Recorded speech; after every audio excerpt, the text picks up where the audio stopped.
If you enjoy our leadership stuff that we're doing, then Yes. where do they want to go? They want to go to the Living Word Bible College leadership class, and you can attend this for free. It is our college curriculum on leadership. There's a lot to it, and it's going to really take your leadership level to new heights. We have to learn how to become a great leader, and this is something Jesus called us to do, is to disciple people. He wants us to lead. And if you don't know how to lead, you can't lead yourself, you can't lead others, you are designed to be a leader. Down right around here somewhere, some information for them. That's right. Living Word Bible College, you sign up. You can go to this for free as an audit student and get all this material. It's incredible. Enjoy today's leadership. Welcome to our staff. Today we're going to talk about how to lead you. We are. As we talk about our leadership meeting, how do you lead? Well, it starts with being able to lead yourself. So I can't lead I can't lead a whole bunch of people until I can first lead me. And when I begin to lead myself to success and taking myself to different levels of life, then I begin to have people following. John Maxwell used to say that if you're leading and nobody's behind you, you're not a leader.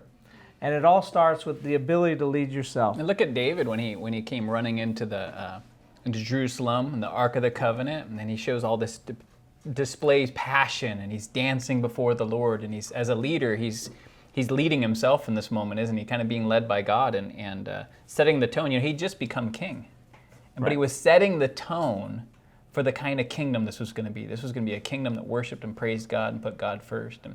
And I think part of leading ourselves is to have on display that passion, that energy, that we're the ones that are, you want people to see that you care and that you display excellence in all that you do.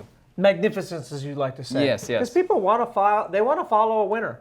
They want to follow somebody who is, and you may not be winning, but they know that you're on the path of winning. Yeah. And people get behind those things. Jesus is just a new ministry, and they're like, yeah, I want to follow that. Right. Jesus hadn't done much at that point yet. No. Yet they're like, I want to follow somebody that's going somewhere. And so people looking and they're watching our lives, but if we're not leading our lives to greatness and to excellence and getting better day by day, then nobody's following. Harvey Firestone, who started the Firestone tires, said you get the best out of others when you get the best out of yourself. Yeah. When you work on first on being the best I can be, then you begin to get the best out of people all around you. And we all recognize that. People want to kind of be led by the people who are willing to get in the trenches, do the work, have been there before, and so the first thing we start with is lead your time. You got to lead the time. If you don't lead your time will lead you. Redeem the time, right? For the days are evil. So well, you find that most people that are going through life, non-leaders, non-us, are people whose time is dragging them here to there to everywhere. But you sit down with anybody that's highly successful and you find out they are leading their time. This is where my time is going. My time, I don't take directions from my time takes directions from me. And so we take ownership of our time. And redeeming time means to exchange every little bit of time for something of value. Oh, that's good. That I've either moved or I've moved something. I've either produced or something is being produced because I was involved with it. So I'm redeeming time by being productive, right? And how many days have we all had where you get done with a day and you're like, what did I do? I got nothing done today. What a waste of a day. Okay. Right? And so and one of the things we're going to bring out, part of leading your time is to have super practical, just have a prioritized list. And so first we're going to talk about priorities. Got to have priorities because once again, if you don't have a priority, then oftentimes the least important things are the loudest. That's right. And you found that out. Like the things that just don't matter are so loud and taking up so much of your time. Well, I think also a lot of times we do the things we want to do, not the things that are most important. Oh, that's so good. You're like, well, that looks like fun, so I'm going to do that. And we push off the things that may be more important or have a more pressing deadline. So I think developing a system for, we have different priority systems, don't we? What's yours? As far as labeling the three, things. I have to, want to, and get to. So there's really, you put things into your week, and what happens if you don't prioritize, then like I said, then you'll do all of your want tos and get tos, but you didn't get to really your have tos, or if you did get to your have tos, they weren't excellent and great. There's things that we all have to get done. Like I have to have a sermon. There's a lot of things that I'd like to do and things that are trying to drag my time, but I have to not just have a okay sermon, but you and I both have to have a great sermon Well, you want every to. single week. Yeah. So you have to prioritize, okay, I have my have-tos. These are things that I have to get done this week. And I have to block out a section of time for those. Well, and nothing interrupts the it. musical group, the Birds, once said, to everything, turn, turn, turn. There is a season, turn, turn, turn. I think the Bible said that. Okay, and it's in the Bible too, so that's a really who relevant took from quote. Who? Yeah, there's a season and a time for everything That's under really the sun. And so one of the things we suggest is not only having priorities, and my priorities are a little different. I go by earliest deadline, highest importance, and then I have important things. I have things that are helpful, and then I have things that are on the back burner. And so the same idea, though, exists, doesn't it? Right. It's like having a priorities of what things I'm working on, and none of them are based on what I want to work on or No. what interests me the most. Because I'd love to just sit down and write a book. Okay. That's on my want-tos. Yeah. And even my get-tos that I have to prioritize. But there are things that have to get done this week that I may not be able to start working on my book, doing another chapter this week. And so one of the things that we recommend is having dedicated days that are kind of set dedicated seasons. There's a season for everything under the sun. And we're talking a little bit about like a farmer. Right. He's got to know exactly what day. He can't just sow seed any day. There's got to be the right timing for that. But before he sows seed, he's got to get seed. And before he gets seed, he might have to work on the tractor. Right. So there's a timing to everything that we do. In the same way, we can have Monday is this kind of day for me. This is what I spend time dedicating those days. Or Tuesday, have a meeting day where, okay, this is the day I'm doing all my meetings. That's what we used to do all day. I still do. Yeah. And then have time where you handle the busy things. Right? Right. And when I say busy things, like, okay, I got emails, I got to respond to text messages, what do most people do with emails? This is what you find that, once again, the highly successful people, they put their stuff into the seasons, right? I have a friend, farmer in Nebraska, Sure. and I'm like, hey, go to Google. He's like, I can't. I'm harvesting during that time. Yeah. He doesn't work on the tractors. If he doesn't harvest then he loses the harvest. Right. And that's what you find out, that if you're working on the tractor when you're supposed to be harvesting, or you're doing some stuff on the farm when you're supposed to be planting seed, you're not plowing, doing the things in the season that you have. And so what many people do with their emails is they'll just do them throughout the day. Well, it came They in, say, text messages. And what you don't realize is you've taken something throughout your day and probably wasted, because it takes me a few minutes to get back into what I'm doing, a few minutes to do the emails, a few minutes to figure out what I'm doing. Something that if I put them all together would take me 20 minutes, probably have wasted maybe an hour and 15 minutes of my day of being able to produce. So you come into the morning and you kind of knock out the ones from the night, like and then I'm not touching it again till the end of the day. And the same thing goes for phone calls, because if you let phone calls interrupt you, they will. Oh, yeah. Yeah. Right? Phone call here, there, everything. But if you say, you know what, to me it's always easier to let them leave a message, and then I control the time that we discuss. Well, you really have to, because can you imagine I'm studying for the message this weekend or something, and then here comes the text message, and then I'm back into the scripture, and then boom, here comes an email, and oh, did you get my email? And then boom, my phone rings, and what I have to do is I just go airplane mode. I just turn it off. And at the end of the day, after my sermon is all done, then I'll turn my phone back on, and here comes zzz, zzz, zzz, zzz, zzz, here comes all the messages. But you knock them out how fast then? Because there's something very efficient about mental momentum.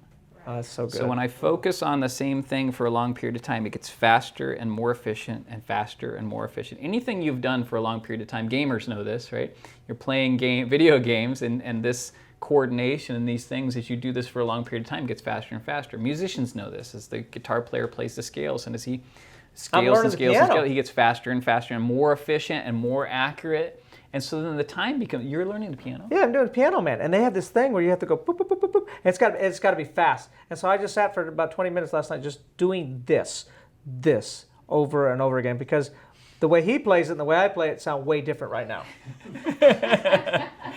My Piano Man's not really a piano man at all. It's kind of like a piano child. And how often do we allow busy work to interrupt our days? And so what I do is I have a time for my busy work. It's on Wednesdays, and I do all my busy work on Wednesdays. That's when I do my emails, I make all my phone calls, I do all my texting. This is the time for busy work, because I don't allow busy work to interrupt me throughout the day. See, we both section it. Tuesday is kind of we do the wake up, we do all of our meetings and do all the stuff on Tuesday. Yeah. I do have one meeting on Monday, but other than that, I have all Monday afternoon to work on my sermon. Yeah. Then I have all day Thursday to work on my sermon. And so having those sectioned off times is priceless. And what you have to realize is life's about boundaries. So if you let people interrupt you, you know what they're going to do?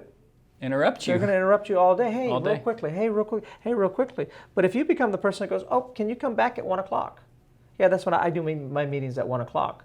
Then people are, oh, okay, yeah. And you teach people how to treat you. My time is my most valuable resource. I have only a certain amount today. That's all I have. Now, we all have the same amount, which is great. The same amount that Mother Teresa had, you got. The same amount that John Maxwell has, we have. But the successful people are the ones that manage their time. And I think as a staff, we could be better at going into a meeting with preparation, getting Yes. all of our questions and all of our stuff done at that meeting, and then we don't have to interrupt each other all day long with, oh, I forgot to ask you this question, or this just popped in my mind. And all of us could become way more efficient by storing up our agenda. You know, my wife and I, we don't interrupt each other all day long anymore. We used to when we first got married and for the first 15, 20 years of our marriage. But now we've learned we meet on Monday mornings, and believe it or not, we have an agenda. And if I have something I want to talk to my wife about, I put it on the agenda. And on Monday morning, we have our meeting. We don't meet at our date night anymore because that makes the date night very unromantic. That's what I was thinking.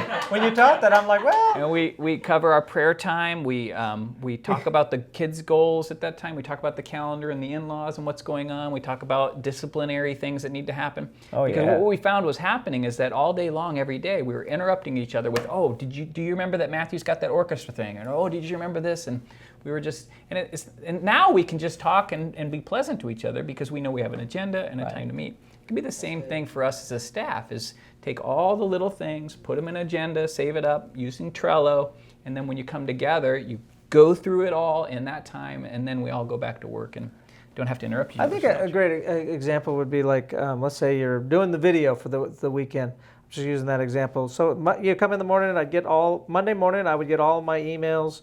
Maybe it's Josh with graphics, whatever. Get my emails, my phone calls, make myself, we'll talk about this in a second, a list, I guess, of my day. And then I prioritize what time, maybe 2-3 hours that I'm going to do the web on Monday. Yeah. Or maybe it's on Tuesday. But you block off a time. This is when I do this. And that's the time that it's untouchable. And we've learned to do that with sermons.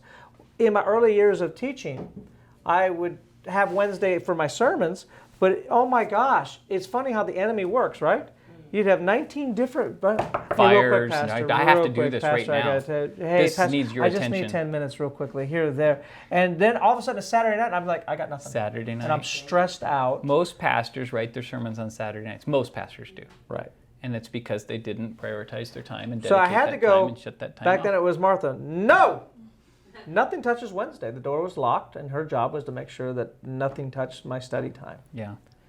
And so, and then one real practical thing is if you have a supervisor or a leader in your world, take your priorities to them at the end of every week. At the end of every week, just submit them to your leader to make sure your priorities match your leader's priorities. Right. And if you did that, how many times have we been working on a project and sweating and exhausting ourselves only to find out that our leader has moved on and doesn't care about that anymore? Yeah, why have you been working on that? Give my last month to this. And it's very frustrating. And we think, oh my gosh, well, why didn't you tell me not to work on this? But really, it isn't your leader's responsibility to think of everything you're doing. That's not even fair that the leader would have to occupy their brain with everything everyone's doing. Instead, we have to bring to the leader, do you still want me working on this? Right. This is my current priority list. Are you happy with this? I love when they do that. They bring that, like, hey, I'm working on this. I'm like, why? Well, you told me to. Well, that was old Scott. New Scott doesn't want you to work on that. And that takes us to number 2, lead your thoughts. Lead your thoughts. Lead your thoughts. You have to be a leader of you have a certain amount of bandwidth. Jason uses, I love this example. I have a certain amount of bandwidth. Some of you have more. I have a little bit. I'm probably old dial-up bandwidth. I have It's like a fax machine. Yeah, I have my bandwidth, and so I have to maximize my bandwidth. Yeah. And everything that's going on in my thoughts is taking those up. And so one of the key things that you find that successful people do is they brain dump. I got to get everything off of my internet. I have to make a list. And the list, I throw it all on the page. And then if you ask me what's on my list right now, I'm like, I don't know. But I will know when I open up my phone and look at my list. I'm like, oh yeah, these are the things that I have to do. Because my mind needs all the bandwidth to be creating, to be thinking about my sermon, to be able to do the things to take my life to the next level. And so this is a secret that we're sharing with you. I know most of us have lists, but most people keep their lists in multiple locations. So we're not saying that. We're saying have one place that everything on your list goes. Everything you have to do, every task that's pending with any kind of deadline, all in one place. I know in Trello we keep lists for all the meeting agendas, but you need a master list. Right. Because on this master list, I look at my master list every Monday morning, and I look at my master list every Monday afternoon. I look at it every Tuesday morning and every Tuesday. At the beginning of my day, I look at it, and at the end of my day, I look at it again. I rewrite it every Monday because things have been crossed off. I love looking at the list of things that have been crossed off. It feels so good. I keep mine on my phone. It's just called Jason's Current Radar List is how I keep it. It's a radar? It's what's on my radar. And then a lot of times I'll think of, as I'm typing out these tasks, I never delete one unless it's been accomplished. I put a little dash, who I talk to about this. I might leave a little note, oh, talk to Pastor Charles about this thing, and he's working on it. He says maybe next Wednesday. And so every single thing, the reason, and I don't want to say I never forget, but the reason I'm equipped to never forget anything is because I have everything in one place. And what Jason's saying there is something I've learned over the last year because I'm a brain dumper. So I will say to a staff member, hey, take care of this. My brain has dumped that. Yeah, you ask me tomorrow, you're like, now who did you give that to? I'm like, I don't know. Somebody gave it. Somebody has it. Yeah. I don't know who has it, but I gave it to someone. And the problem we would have is if they forgot to do it, then we had no recourse. We're like, well, I don't know. I gave it to someone. Yeah. It was my brain dump. So now when I give it to somebody, I do make a note of who I gave it to and what they're doing. But that's, once again, I think that it's so important that we do a brain dump. That my mind is designed to create. Yeah. That's what my mind is. You know, many people, the most powerful thing we have is the mind, and so many people waste that. So what did you think about in the shower? I don't know. What did you think about on your drive here? I couldn't tell you. No, I can tell you exactly what I was thinking about on the way here. I was thinking about what we're going to talk about on Wake Up. From the time I woke up this morning, when I got in the shower, I was thinking about Wake Up. Right? I was thinking about what the shows are going to look like. We're going to talk about, right? It's my mind at the end of the day. I forgot his name. He has a great quote. It'd been good to have it in here. But Jason Anderson said, okay, good. He said, I make my mind pay me a profit. I like that. My mind works for me. I don't work for my mind. So every second of every day, what are you thinking? What are you doing? You don't get to just have your thoughts off in somewhere that's not going to do anything. But at the end of the day, I'm going to know that you worked hard. You created, you thought. You don't get to the office and go, all right, what do I got to do? No, by the time you get here, you already know what you're doing. I've already visualized the whole day before I leave for work. Exactly. So that's why when I say I look at my list first thing, I don't look at it when I get here. I've looked at it right when I give God my first fruits, of course. I pray. I give my wife my first fruits, of course, and I pray for her and talk to her. And then, but she usually doesn't like to talk in the morning. she's so we just have our coffee, and then I look at my list, and I'm at work long before I get here. And that's a key. A successful person is at work long before they arrive. But watch this. The reason I look at it at the end of the day is because now I'm dumping. Because I'm at home long before I get home. That's another good one. I'm with my wife. I'm with my kids. I'm with my family before I leave this office. Right. My brain has already left. And I'm dumping the pressures because you don't ever want to bring weight home. You don't bring pressure home. You don't bring your drama home. You don't bring your stories home. You dump it so that when you get home, you're just a lightweight, happy, cheerful. I'm just giving nothing. I'm a burden taker when I walk into my house because I've already let go of everything that happened that day. Does that make sense? And that's how you raise a home and a family. That's how you guard your atmosphere. That's how you guard your atmosphere. It's very important that you don't take your work then home. No. You take that information. So it's another brain dump. One of the things I want to put in Lead Your Thoughts is if you can't inspire yourself, you'll never inspire other people. You know what I'm saying? Can you imagine coming in and going, oh my God, you stink at that. You're horrible at this. I can't believe I even have you working on that. You'll never be able to accomplish that. That is beyond how smart you are. That'd be the worst leader ever. But many people talk to themselves that way. Right. So how I talk to myself is going to dictate how I talk to other people. And if I can't inspire me, I'm never going to be able to inspire you. Every thought that goes into my mind is how smart I am, how much I can do, how much I can accomplish, what my day is going to look like. Scott, you can do this. You're going to be amazing. It's going to be great. I'm constantly talking myself up. Your self-talk is positive. And think about how many times a football team has gone in to the locker room at halftime, and they're down, they're losing. They come out of that locker room, and the interesting thing is they're going to play the same plays. It's all the same people. They're wearing the same uniforms, but suddenly they come out winning. The only thing that changed was somebody told them they could win. Right. Somebody pulled something out of them that they didn't know they had on the inside. Nothing on the outside changed. Everything on the inside changed. And so it's the same thing for us. Can we coach ourselves to success? Because, when you're talking to your team and they say, well, that can't be done, or no one can do that, I can't do that, what you want to come out of your lips is, yes, you can. Right? But the reason that's coming out of their mouth is because that's what they're thinking. Right. It's not because they can't do it, it's because they think they can't do it. And it's so true that if you think you can't do it, you can't. If you think you can, you can. And I like to just call it David it, and this is the favorite part. You watch David, and he'd have a setback, and he'd even talk about it in the beginning. He's like, oh, I'm downcast. He's like, what? But wait a second. My God is bigger than my problem. And my God is going to be my refuge. And my God is... And you can actually hear... I love the way that David does it. You can hear him self-talk him way into success. Yeah. He goes into it sounding like Eeyore, and he comes out of it sounding like Tigger. You said Tigger. I've never heard that before. He starts out like, probably going to rain today. My enemies are crushing me. Yeah, they're laughing at me as I bleed. The same thing. And then all of a sudden he's like, but God. It's almost a change in his... He's like... Then he starts turning himself around. We need to have that same kind of self-talk going on in us. And the third one we want to talk about today is leading your output. And we believe that step one to efficiency, your output, your ability to produce a great deal more than everyone around you, is step one to efficiency is gathering your resources. Get them resources. I think a lot of people forget about, as I'm addressing a task or a project in my life, we forget the first step is gathering the resources. You can't put the puzzle together until you get all the puzzle pieces out of the box and start sorting them.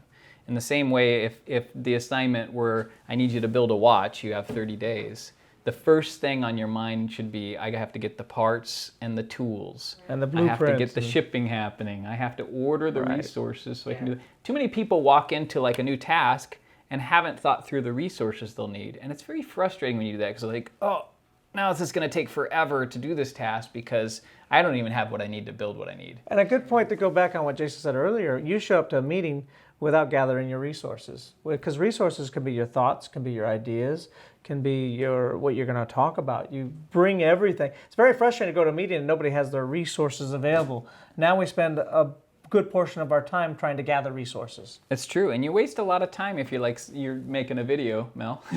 If you're making a video and you're in the middle of it and you suddenly realize I don't have 3 of the clips that I need. Now what happens? Oh my gosh, suddenly what was supposed to take you an hour to edit a video, so now it's going to take you a couple of days to gather the resources that you need. So having like in her case, a shot list, or having a music list, or whatever it is that we're working on, gather the resources first, order the parts in, because it's like a prerequisite in a college class. If you haven't gathered the resources, you're going to be hit with a massive amount of delay. One of the things that, because me and Jason both ran the maintenance here, when I came on with the maintenance, we had 4 full-time maintenance people, and I had told my dad, and this is where I was thinking I was going to become a teacher. I just graduated from college. I'm like, hey, I'm going to get a teaching job. I said, but I can do all of the maintenance work on my own. I can do all of this.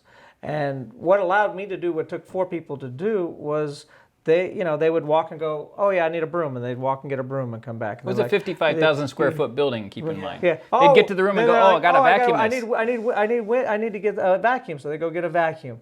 Oh, bathroom time, and they'd have their little thing and like, oh, I got to go get a towel, and they go get a towel. And I ordered our first cart, got a cart. I need everything on the cart that I can take with me wherever I go. Always packed, and I was always thinking, okay, I'm going to do the sanctuary. What is everything that I need to be able to do the sanctuary? One trip. Had all my resources before, because the Bible's I always prepare for success. So your preparation is actually more important than what you're going to do when you get there. That's right. You get it all prepared and ready, and now I can perform the task without going back and forth. And what's funny is every minute that you save doing that is a minute extra you have. And so one of the things we wanted to bring up is this point that I don't know, work forwards. Most people work backwards. And I'll give you an example of what working backwards looks like. Okay, I have to be at work at 9. It takes me 30 minutes to get to work, so that's 8:30. And it's going to take me 15 minutes to have my coffee and breakfast, so that's 8:15. And it's going to take me a half an hour to get ready, so that's 7:45. Okay, set my alarm for 7:45. You just worked backwards. And by working backwards, you wake up with just enough time, and you're literally stressing yourself out. You get in, you start the car, the battery's dead, you're done. Right now you're late. Why? Because you left no room for error, you left no room for excellence, no room for magnificence. Never work backwards in your life again. Most people do this, like college students. They're like, okay, this is due on this day. It's going to take me probably 2 days of research, 1 day of typing. Yeah, okay, I'm going to start on Wednesday. And then the computer crashes, and boom, now they're toast, right? Because you left no room for error, but you also left no room for excellence. I watch Chef Junior sometimes, and these kids, these 7, 8, 9-year-olds cooking, and I think, what a lesson in life. Oh, this is the good. Gordon Ramsay's there, of course, and the kids who cook right to the last minute, you notice that they have no time to plate their food. Right. And I notice that the kids who are winning are the ones who didn't cook to the last minute. They were finished about 5 minutes early, and then they artistically created a presentation that looked wonderful. In other words, if we work forwards, there's always time to make it a little more excellent. You're like, well, I'm finished already. Let me polish this a little more. Let me make it a little more magnificent, because I started not when it was due, but way before it was due. I was starting to work on it right when I heard about it. When do I like to have my sermon done? Monday.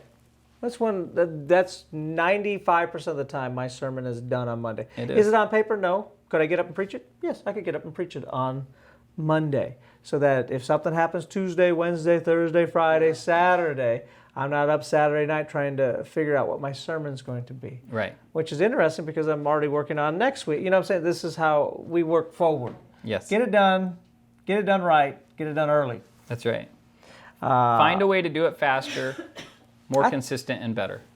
Find a way to do it faster, more consistent, and better. Everything that we've always done and is when I'm doing something, my mind is always, how can I do it faster and better? So I was telling the graphics team about when I started at Burger King, they were like, all right, so you close. They're like, so we get out of here about 4 o'clock in the morning. We close at midnight. We're out about 4 o'clock in the morning. I think our best time was, I forget, it's like 3:30 in the morning is the best they ever did. And I'm like, I don't want to be here till 4 o'clock in the morning. So immediately my mind begins to work, well, we could do it this way, we could do that, and I begin to shave off time. I find out that the broiler, they wouldn't clean the broiler, which takes over an hour, and then the hood takes over an hour to clean. But I'm like, well, what if we were to shut off this side, still cook on that side, we could clean that side. They're like, yeah, but it'll get dirty. I'm like, but it won't be caked on from a whole day. Yeah. So we clean that side, then turn that side on, and then we clean this side, and then we go up and you scoot the broiler off. Granted, it's about 185 degrees up there, but I'm like, I'll do it.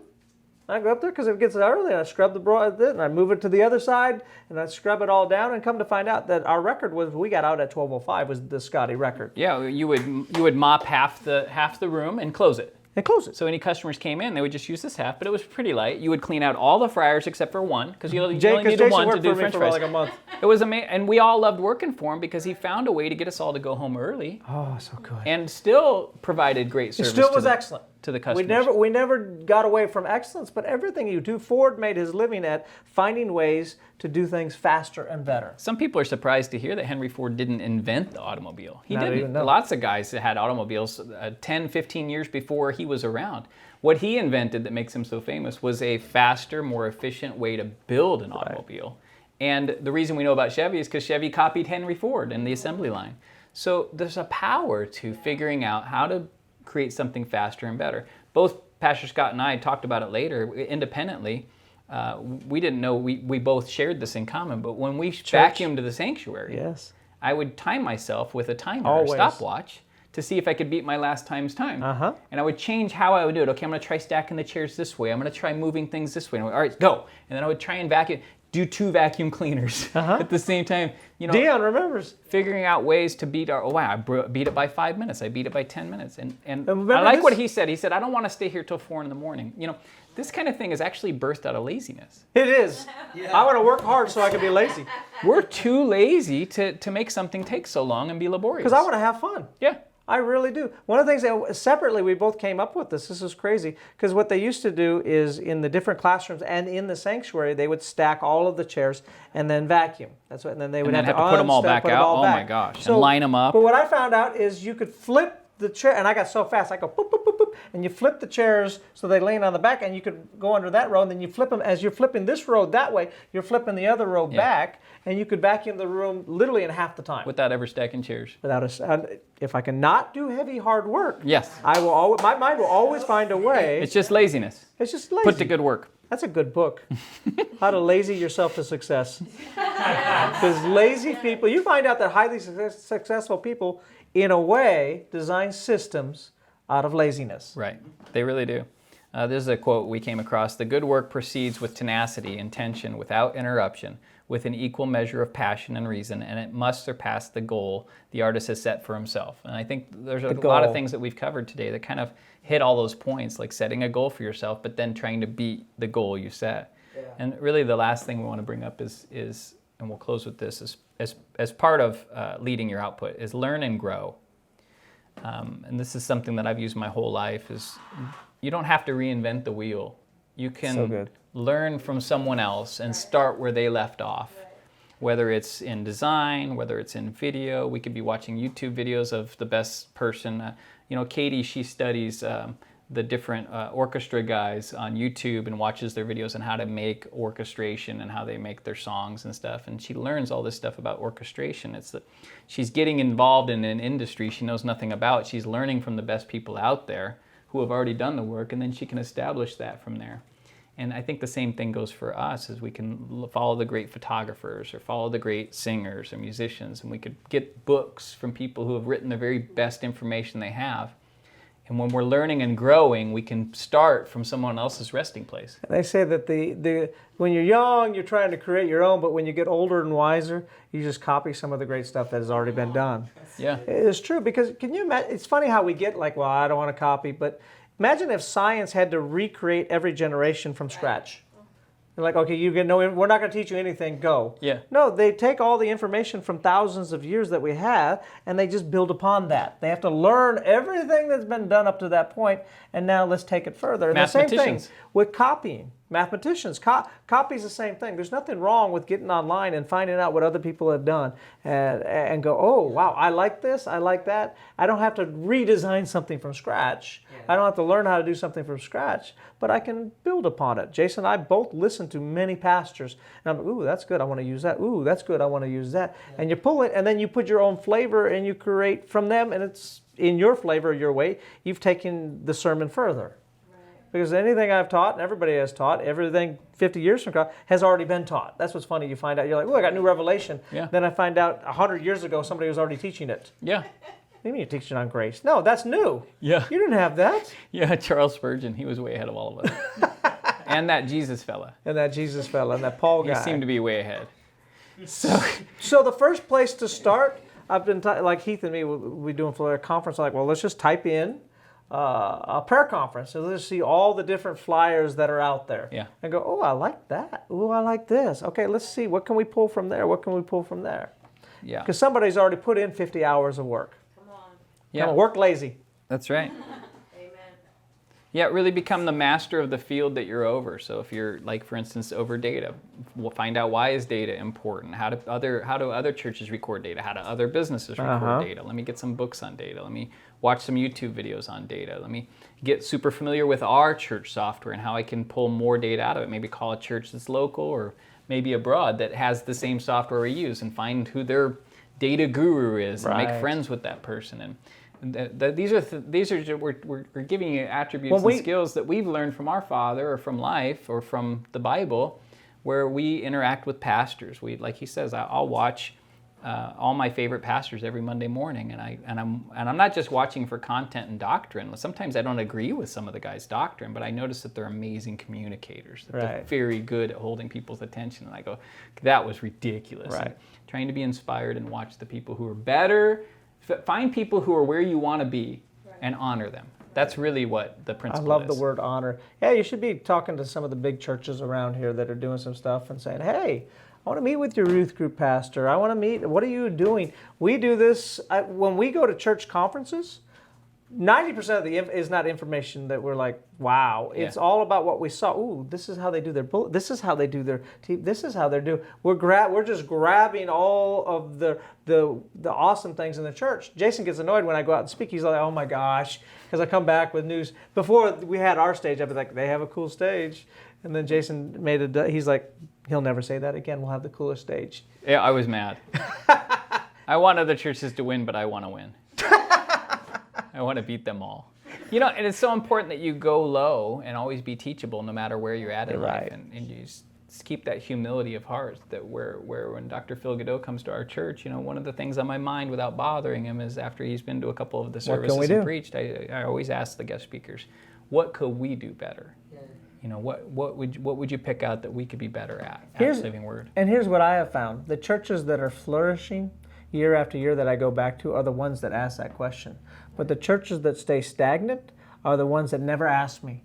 They never ask me. Yeah, and if you offer it, it's not well received. No, it's unsolicited. So I just learned just to be quiet. But I have a lot. And what's funny is the ones that don't ask have the longest list. That I could really help them from what you and I have done here at the church. And so we want to be those people that are willing to get around people that are doing what we're doing, and what are they doing better than I'm doing? Yeah. How do I get around? I don't know. Women's ministry. Deion's in here. So who's got the big women's ministry that maybe I could sit down? I'm going to. This will be out there. I'm going to send Stephen Furtick a knife, and then with the knife, it's going to be his logo and everything, and it's going to have a letter that says, I'll fly to you if you'll give me a 15-minute coffee break. Just give me the time and the date. Because I would love to, a guy that's fastest growing church, why wouldn't I want to have 15 minutes of his time? And what most people do, or pastors do, or people in the Christian world might do is well, he doesn't deserve that, and he doesn't know what he's doing. And they spend time tearing people down that are actually going ahead of us. And that's why I said you find someone who is where you want to be. And get around them. And you honor it. You honor it. Right? And right now And honor is what? Give. And it's honoring their time. So I call Casey Treat and Leon Fontaine would be two of my big people that I rely on. Of course, my dad, but I can take all the time I want from my dad. But when I call Casey knows. When I say, hey, Casey, I have a question for you. Can I have a couple minutes? He knows it's a couple minutes. Right. I'm not going to keep him on the phone. I'm like, hey, real quick, I know your time is valuable, Casey. Here, real quickly, pop, pop, pop, pop, pop. And he's like, pop, pop. And I'm like, all right, have a great day, Casey. Be blessed. Yeah. And then I always honor him. I do. I honor him with making sure that I send him gifts and stuff. Yeah. Does he need the gift? No. But it's a way of honoring. You honor. Right. You always honor. Because your gifts, biblical. Don't they make a way? I think you preached that before. A gift ushers the giver into the presence of the Most High. Yeah. Me and Steve are going to do vacations together. If you're watching this, Steve, and I'm coming. Just one vacation with him is plenty, though. One is like 1,000, right? It is. It's like 1,000. Because I'm so much fun, though. You are. No, you're hilarious. Well, thank you for watching. God bless you guys.